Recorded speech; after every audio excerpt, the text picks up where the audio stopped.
Gram panchayat राज गुरही से मुखिया पद के भावी प्रत्याशी गुलाम सरवर जी के भारी से भारी मत से विजयी बनाई, अपना क्षेत्र के विकास कराई। गुलाम सरवर जिंदाबाद जिंदाबाद जिंदाबाद, गुलाम सरवर जिंदाबाद जिंदाबाद जिंदाबाद, ग्राम पंचायत राज गुरही के जनता जिंदाबाद जिंदाबाद जिंदाबाद। कैसे विकास होई के करा पास होई सभे लोग ये कहता, हेलो सभे लोग ये कहता।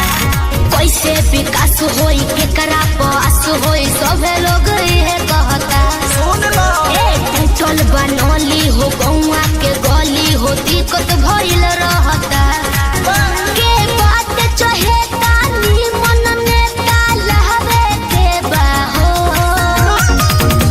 विजयी के झंडा लहरावे के बहो, गुलाम सरवर के मुखिया बनावे के बहो चाची। विजयी के झंडा लहरावे के बहो, मुखिया गुलाम सरवर के बनावे के बहो।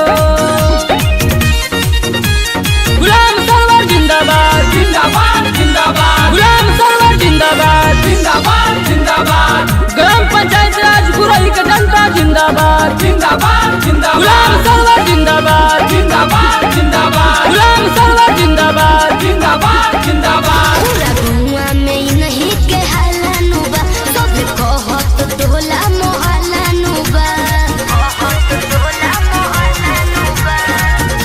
पूरा क्षेत्र के बा नहीं प्रयास हो, फिर न पास होई इंदिरा आवास हो।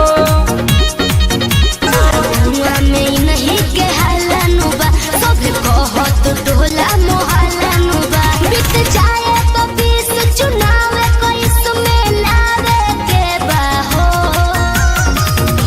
विजयी के झंडा लहरावे के बहो, गुलाम सरवर के मुखिया बनावे के बहो चाची।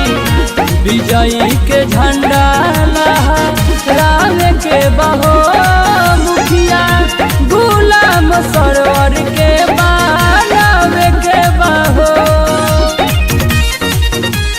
ग्राम पंचायत राज गुरही से मुखिया पद के भावी प्रत्याशी गुलाम सरवर जी के भारी से भारी मत से विजयी बनाई, अपना क्षेत्र के विकास कराई। गुलाम सरवर जिंदाबाद जिंदाबाद जिंदाबाद। पूरा गाँव पंचायत के राय बाटे हो, सब करत इहे सलाह बाटे हो, करत इहे सलाह बाटे हो। बन जाई है मुखिया भौजी, दुख होई दूर हो, राशन कार्ड पेंशन बनी जरूर हो। पूरा गाँव पंचायत के राय बाटे हो, सब करत इहे सलाह बाटे हो। के बात चाहे तानी मन नेता लहवे के बाहो। विजयी के झंडा लहरावे के बहो, गुलाम सरवर के मुखिया बनावे के बहो चाची। विजयी के झंडा लहरावे के बहो, मुखिया गुलाम सरवर के